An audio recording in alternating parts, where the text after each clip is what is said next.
निकल रही हूँ तो मैं कितनी देर में ऑफिस पहुंच रही हूँ। तो मैंने क्या किया कि एक रेगुलर इंटरवल पे मैंने नोट किया कि मैं अगर इतने बजे घर से निकल रही हूँ तो मैं कितने बजे ऑफिस पहुंच रही हूँ। तो जो मैं ये रेगुलर इंटरवल पे निकल रही हूँ उसको मैंने एक्स माना है और वाई है मेरा कि मैं कितनी देर में पहुंच रही हूँ। अब मेरी इच्छा ये है कि I should get a equation like y is equal to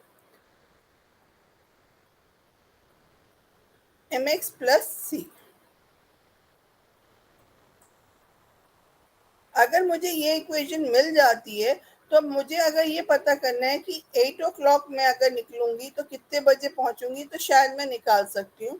मैं 7.5 पे मैं अगर निकलती हूँ तो कितना टाइम क्या वैल्यू होगी वाई की ये भी मैं निकाल सकती हूँ।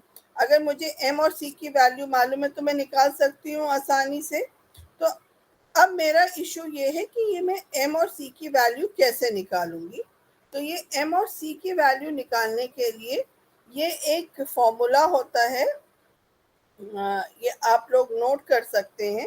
इसके लिए हम क्या करते हैं, हम एक्स स्क्वायर की वैल्यू निकालते हैं, वाई स्क्वायर की वैल्यू निकालते हैं और एक्स इंटू वाई की वैल्यू भी निकालते हैं। मतलब 1 का स्क्वायर 1 है, 2 का स्क्वायर 4 है, 3 का स्क्वायर 9 है, 4 का स्क्वायर 16 है, 5 का स्क्वायर 25 है, 6 का स्क्वायर 36 है। इस तरह से आप देख सकते हैं। इसी तरह 9 में हमने 81, 8 का 64, 10 का 100, 12 का 144 और हमने एक वैल्यू निकाली एक्स वाई की वैल्यू 1 इंटू 9 9 है, 2 इंटू 8 16 है, 3 इंटू 10 30 है। इसके बाद हम निकालेंगे कि इसका टोटल एक्स का सम कितना है, वाई का सम कितना है, एक्स स्क्वायर का सम कितना है, वाई स्क्वायर का सम कितना है और एक्स वाई का सम कितना है। अब अगर मैं उसके बाद हम निकालेंगे एवरेज। एवरेज निकालने का मतलब क्या है कि मैं इस वैल्यू को, हमारे पास 7 वैल्यूज है तो हम 28 डिवाइडेड बाई 7 करेंगे तो हमें मिल जाएगी 4। सिमिलरली y का एवरेज निकालने के लिए 77 डिवाइडेड बाई 7 दैट इज 11। ये मैंने वैल्यूज निकाल ली। अब मैं इस फॉर्मूले में अपनी वैल्यू को अगर पुट करती हूँ तो मुझे b की वैल्यू मिल रही है जो कि मेरी स्लोप की वैल्यू है। ओके, अब इस स्लोप की वैल्यू को अगर मैं पुट करती हूँ अपने इक्वेशन में तो मेरी जो रिग्रेशन इक्वेशन बनती है वो इस तरह से बनती है। और अगर मैं इस वैल्यू को पुट करती हूँ तो मेरे को ये इक्वेशन मिल जा रही है। ये आप लोगों को मैं एक बार फिर से रिपीट कर देती हूँ। ये बेसिक इक्वेशन है, थोड़ा सा मैथ्स हमें लगाना है। हमारे पास एक्स और वाई की वैल्यू दिया हुआ है एंड ये हमारे पास हिस्टोरिकल डेटा है। हिस्टोरिकल डेटा का मतलब ये है कि मैंने रोज कुछ वैल्यूज को नोट किया कि जैसे अगर मैं ये कह रही हूँ कि मुझे एक्सपेंडिचर और इनकम पे बनाना है कि अगर किसी की इनकम इतनी होगी तो वो कितना रुपया खर्च करेगा, यानी उसके एक्सपेंसेस कितने होंगे। तो अगर मुझे इस तरह की कोई इक्वेशन बनानी है तो पहले मुझे कुछ लोगों से ये वैल्यू नोट करनी पड़ेगी कि उनकी इनकम कितनी है और उनका एक्सपेंड कितना है। बिना बेसिक डेटा के हम रिग्रेशन नहीं लगा सकते। ऐसा नहीं है कि हम एक बार ये बोलें कि यही होगा और हम वो चीज़ अचीव कर लेंगे, ऐसा नहीं होता है। हमें कुछ बेस डेटा की या ट्रेनिंग डेटा जिसे हम टेक्निकल टर्म में बोलते हैं, हमें उसकी रिक्वायरमेंट होती है। तो हमने वो वैल्यूज़ यूज़ की, उनको यूज़ करने के बाद हमने उनमें एक्स और वाई की वैल्यू निकाली। एक्स हमारा डिपेंडेंट वेरिएबल है और वाई की वैल्यू हमें प्रिडिक्ट करनी है। हम प्रिडिक्ट करना चाहते हैं वैल्यू ऑफ वाई।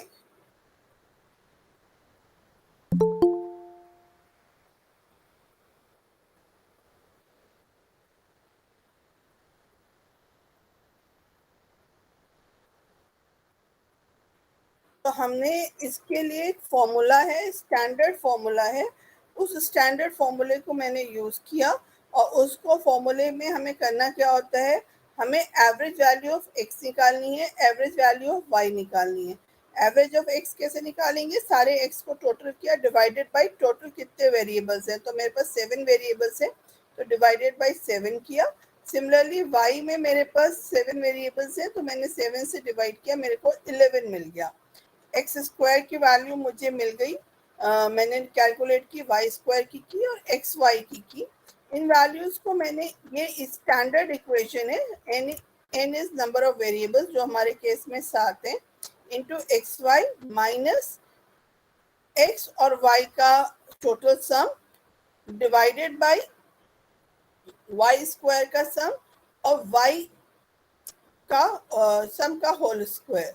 तो y हमारा सिग्मा y जो था वो हमारा 77 था, हमने पीछे देखा था, तो ये हमने यहाँ पर हमने 77 की वैल्यू रख दी।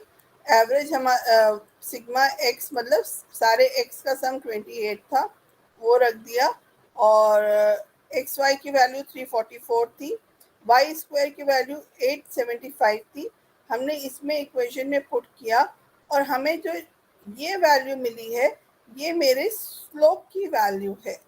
ओके, इस वैल्यू को मैंने अपनी रिग्रेशन इक्वेशन में पुट किया, जिसमें मैंने x से एवरेज x वैल्यू को माइनस किया, y से एवरेज y वैल्यू को माइनस किया, और जब मैंने इस इक्वेशन में रखा तो मुझे ये इक्वेशन मिल गई। अब ये इक्वेशन मिलने का मतलब है कि मैंने y से x की वैल्यू कैलकुलेट की है। अगर मुझे x से y की वैल्यू कैलकुलेट करनी होगी तो मेरे को सिर्फ यहाँ पे y स्क्वायर की जगह x स्क्वायर करना पड़ेगा, और यहाँ पे भी x करना पड़ेगा, बाकी इक्वेशन सेम रहेगी, तो मुझे y के टर्म्स में x की वैल्यू भी मिल सकती है। ओके, यहाँ तक तो ये काम हो गया। इस काम को करने के लिए मुझे एक एक्सेल में भी मैं आराम से इस काम को कैलकुलेशंस को कर सकती हूँ। मैं अभी आपको एक्सेल का भी कैलकुलेशन दिखा दूंगी। तो मैं आपको पहले ये एक्सेल खोल के आपको मैं दिखा देती हूँ कि हम कैसे कैलकुलेशंस करते हैं।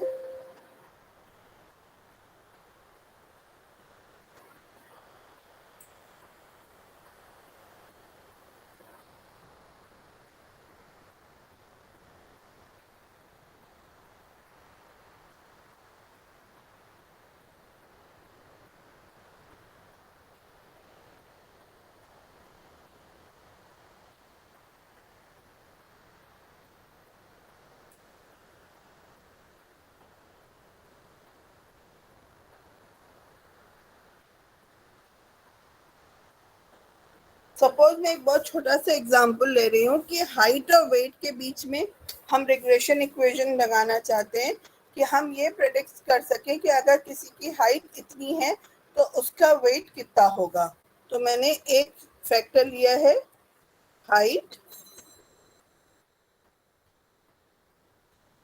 और दूसरा फैक्टर लिया है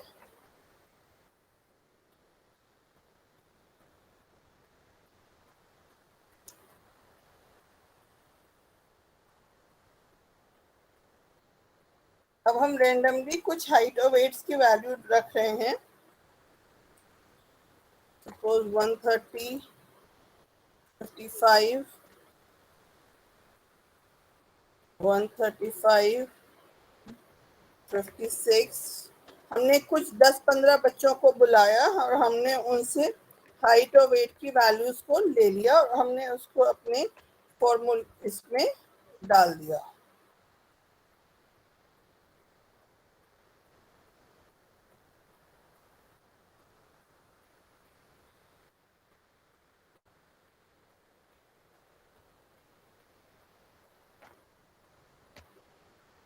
जरूरी नहीं है कि रेगुलर इंटरवल पे हो। देखिए मैं अलग अलग सी वैल्यूज भी ले रही हूँ, और हो सकता है कोई वैल्यू रिपीट भी हो जाए, तो उसमें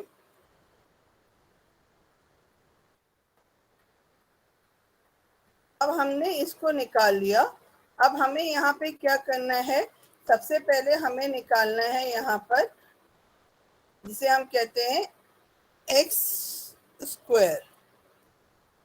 एक्स स्क्वायर निकालने के लिए हम क्या करेंगे, यहाँ पे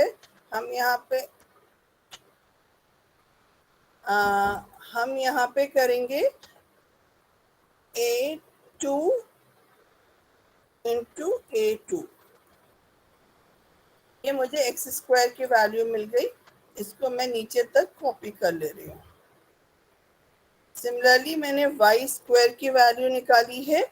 आप लोग मेरे साथ एक्सेल में काम कर सकते हैं, एक्सेल में काम करना बहुत आसान होता है। मेरे ख्याल से आप लोगों ने किया भी होगा। तारिक जी, हम एक्सेल में ये लोग कर पाएंगे?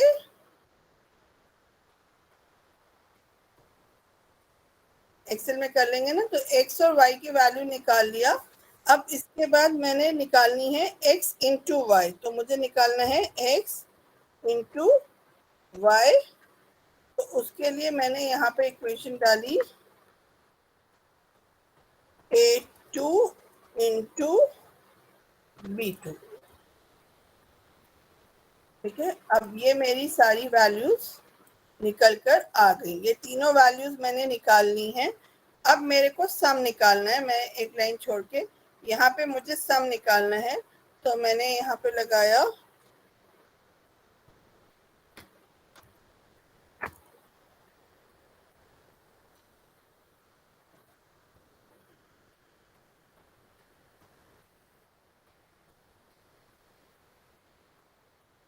और इसको मैंने सब में कॉपी कर दिया। ठीक है, अब मुझे रिग्रेशन इक्वेशन निकालनी है। तो अगर आपको याद हो, हमारे पास n कितना है, हमारा n जो है वो 6 के इक्वलेंट है। तो यहाँ पे मैंने 6 नोट कर लिया है, क्योंकि हमारे पास कितने हैं, 1 2 3 4 5 6, 6 हमारे पास डेटा सेट गिवन है, जिसको हमने यहाँ पे नोट कर लिया है। अब हमें कैलकुलेट करना है। अगर आपको याद हो तो हमें पहले ही कैलकुलेट करना है 6 इंटू एक्स वाई,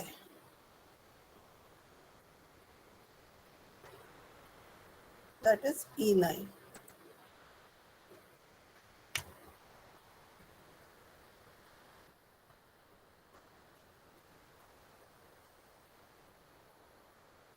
इसको हमें किससे माइनस करना था?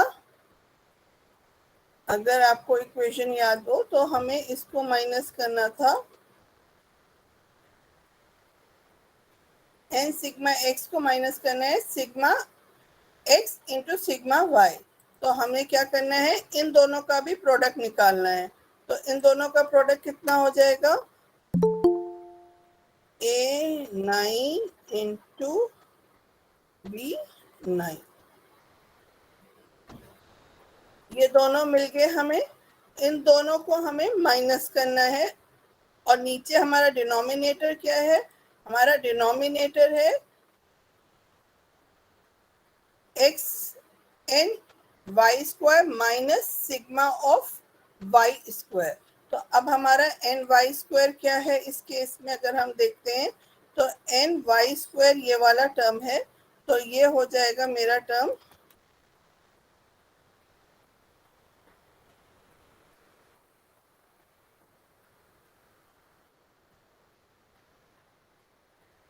D9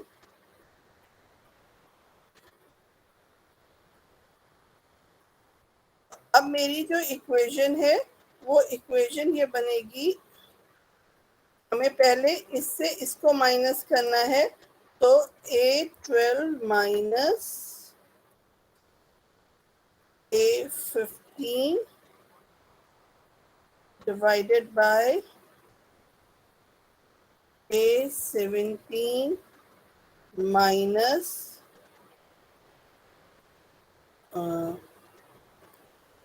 वाई स्क्वायर, ये दैट इज B9 इंटू,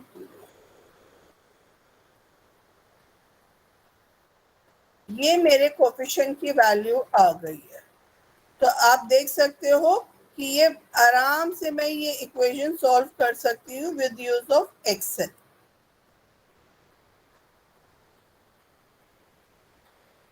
अब हम वापस अपनी इक्वेशन पे आ जाते हैं। तो ये हमारी पास, ये इसको हम लीनियर इक्वेशन कहते हैं क्योंकि ये x पे y पे डिपेंडेंट है। पर अभी जो हमने बात कही और हमने जो ये कैलकुलेशंस किए थे, अभी हमने केवल एक फैक्टर लिया। जैसे हमने हाइट और वेट लिया, तो हमने बोला अगर इतनी हाइट है तो इतना वेट है। पर अभी आपसे जब मैं डिस्कशन कर रही थी तो हमने ये ऑब्जर्व किया था कि हमारी चीजें एक पे डिपेंडेंट नहीं होती हैं, बहुत से फैक्टर्स पे डिपेंडेंट होती हैं। अब क्योंकि हमारी जो चीजें हैं वो बहुत सारे फैक्टर्स पे डिपेंडेंट हैं, तो इसलिए मेरी जो इक्वेशन है वो एक फैक्टर पे डिपेंड नहीं करेगी, बहुत से फैक्टर्स पे डिपेंड करेगी। B x1 x2 x3 x1, जैसे अगर मैं डिस्टेंस की बात कर रही हूँ तो x1 डिस्टेंस हो सकता है, x2 टाइम हो सकता है कि मैं किस समय निकली, x3 ये हो सकता है कि मैंने कौन सा व्हीकल यूज किया। तो इन सारी चीजों को मुझे ऐड करना पड़ सकता है। अभी मेरा एक ही फॉर्मूला था तो मैंने कंप्यूटर में एक्सेल शीट से कैलकुलेशंस कर लिए। पर जैसे ही मेरे फैक्टर्स ज़्यादा होते जाते हैं तो मैं कंप्यूटर इससे एक्सेल से नहीं कर पाती हूँ। और इस रिग्रेशन को हम कहते हैं मल्टी वेरिएबल रिग्रेशन। जहाँ पर अभी हमने जो किया था वो सिंगल वेरिएबल था कि हमारा केवल एक एक्स पे डिपेंडेंट था। तो हमने बोला था कि वाई एक्स का फैक्टर है और हमने उससे वाई का ये फैक्टर निकाल लिया था जिसको हमने स्लोप बोला था। पर अब हमारा y बहुत सारे फैक्टर्स पे डिपेंडेंट कर रहा है और उसको निकालने के लिए हमारे पास बहुत सारे वेरिएबल्स हो गए हैं। तो अब इस सिचुएशन में जब मेरे पास बहुत सारे ऐसे फैक्टर्स आ जाते हैं, इन्हें मैं कहती हूँ उन सारे फैक्टर्स का मुझे ये वेट कैलकुलेशन करना पड़ता है। Just one second.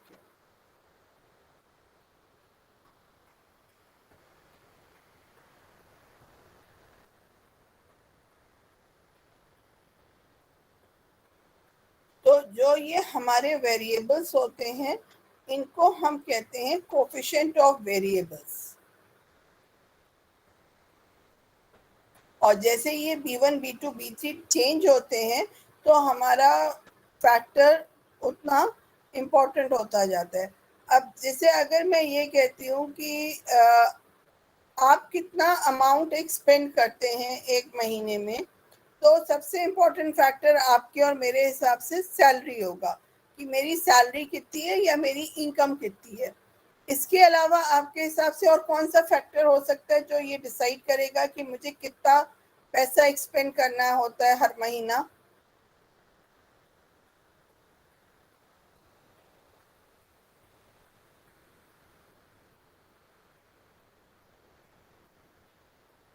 Anyone? Salary के अलावा किस चीज पे हम डिपेंड कर सकते हैं कि हमारा कितना एक्सपेंडिचर होगा पर मंथ?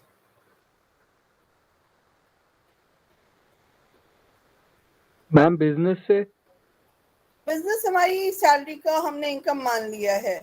इस पे भी डिपेंड कर सकता है कि हमारे घर में कितने मेंबर्स हैं। हम अकेले हैं, एक बैचलर है, उसके खर्चे कम होंगे, एक फैमिली मैन के खर्चे ज़्यादा होंगे, और एक दिन के बच्चे बड़े हैं उनके शायद खर्चे और ज़्यादा होंगे। तो ये भी डिपेंड कर सकता है कि कितने फैमिली मेंबर्स हैं। ये भी डिपेंड कर सकता है कि बच्चे कितने बड़े हैं हमारा। इस पे भी डिपेंड कर सकता है कि हम किस लोकेशन पे रह सकते हैं। पर अगर सबसे इम्पोर्टेंट फैक्टर देखा जाए तो इनकम है। तो जो फैक्टर जितना इम्पोर्टेंट होता है उतनी कोफिशिएंट की वैल्यू हायर होती है, मतलब वो टूवर्ड्स 1 होती है, यानी कि इसकी डिपेंडेंसी इस फैक्टर पे सबसे हाईएस्ट है। और जिसकी वैल्यू कम होती है यानी उस पे उसकी डिपेंडेंसी बहुत कम है। तो अब हमें इसको निकालने का जो तरीका होता है कि हम ये कैसे निकालते हैं, कैसे हम डिसाइड करते हैं कि ये हमारी इक्वेशन होगा,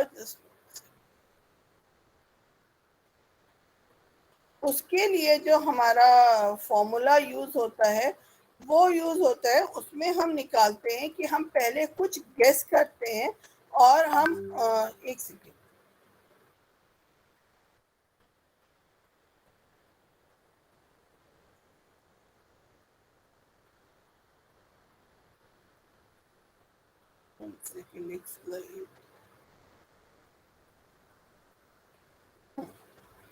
तो अब ये इस पे डिपेंड कर रहा है कि y की वैल्यू x पे डिपेंड कर रही है, और एक हमारे पास ये फैक्टर आता है कि हमें पहली बार में बीटा की वैल्यू नहीं पता है। हम मल्टीपल टाइम्स उसको रन करते हैं, और रन करने के बाद हम हर बार उसकी एरर निकालते हैं, और हमारा तरीका ये होता है कि हम इस एरर को रिड्यूस करते हैं। और अब जैसे जैसे हमारी ये एरर रिड्यूस होती है, हमारी इक्वेशन उतनी करेक्ट आती जाती है। तो इस चीज को करने के लिए हम least square, principle of least square को करते हैं, कि मतलब हम y की वैल्यू अपनी, हम इनिशियली कुछ बीटा को वैल्यू, जैसे अगर सपोज करो मैं 3 वेरिएबल को ले लेती हूँ, तो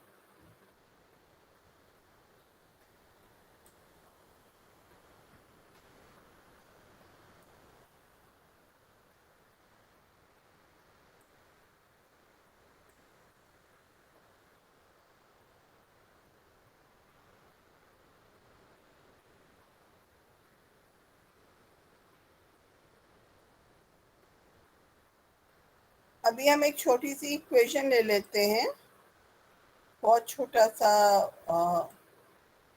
एग्जाम्पल लेंगे हम।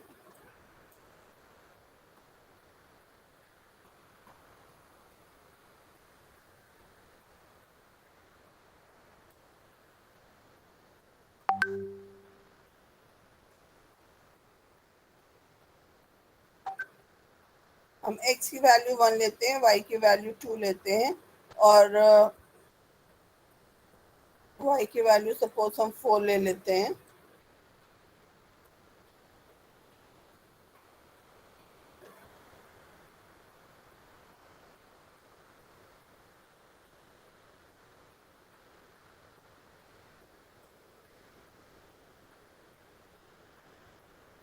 मैंने एक बहुत छोटा सा एग्जांपल लिया है। तो हम सबसे पहले क्या करते हैं कि हमारा कंप्यूटर क्या करता है, एक अल्फा 1 बीटा 1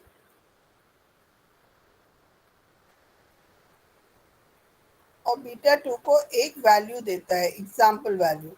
सपोज मैंने सबको 1 1 1 दे दिया,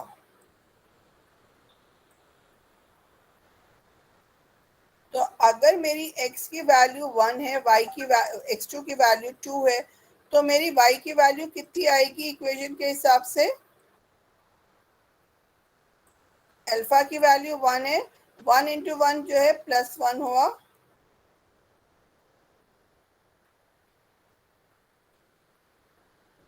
फाइव ले रही हूँ ताकि आपको समझ में अच्छे से आ जाए। और y2 की वैल्यू 1 इंटू 2 2 हुई। तो मेरी इक्वेशन के हिसाब से y की वैल्यू आ रही है 4, और जो मेरे पास रिजल्ट था उसमें y की वैल्यू थी 4.2 4.5। तो अब मेरा एरर कितना हुआ, कितनी वैल्यू मेरी प्रेडिक्शन रॉन्ग हुआ है? मेरा एरर हुआ है 0.5 का।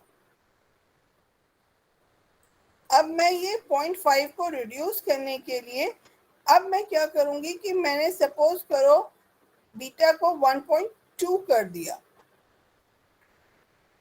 अगर मैं बीटा को 1.2 कर देती हूँ तो ये मेरा बीटा 1 की वैल्यू 1.2 हो जाएगी, और मेरी y की वैल्यू 4.2 हो जाएगी। तो एरर मेरा जो है वो रिड्यूस होके 0.3 हो जाएगा। पर ये बात तो मैं रेंडमली गेस करके कर रही हूँ। रेंडम गेसिंग से हम इसको सॉल्व नहीं कर सकते हैं।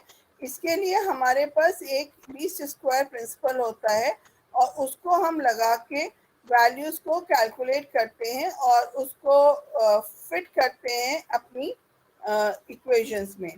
अब ये प्रिंसिपल ऑफ लीस्ट स्क्वायर कैसे लगाते हैं, इसके ये आप देख सकते हैं बड़े बड़े मैथमेटिकल फॉर्मूले हैं जो कि हमारे इनबिल्ट फंक्शंस में यूज होते हैं, दिए हुए होते हैं, और वो उनको यूज करके कैलकुलेशंस करता है। कई बार हमारे प्रॉब्लम्स ऐसी होती हैं जहाँ पे लीनियर कर्व नहीं होता है, हमारे पास एक पॉलिनॉमियल कर्व भी हो सकता है। उस केस में अभी तक हमने एक्स वाई की स्ट्रेट लाइन बनाई थी, पर हो सकता है हमारी एक्स की वाई स्क्वायर पे डिपेंडेंसी हो। तो इस चीज के लिए फिर हमारा जो फंक्शन बन जाता है वो x to the power of j होता है, और उसको हम पॉलिनोमियल रिग्रेशन इक्वेशन कहते हैं। तो अब हमें कौन सी रिग्रेशन इक्वेशन लगानी है, ये डिपेंड करता है कि हमारा प्रॉब्लम कैसी है। तो अब जैसे हमारे ये एक कर्व फिटिंग हो रही है जिसमें कि ये हमारी प्रेडिक्टेड वैल्यू थी, हमने इसके करस्पॉन्डिंग एक कर्व को फाइंड करने की कोशिश की है। आप देख सकते हो कि सारे पॉइंट नहीं लाइक कर रहा, ये कर्व ऐसा नहीं, हमने ये कर्व यूं नहीं बनाया है।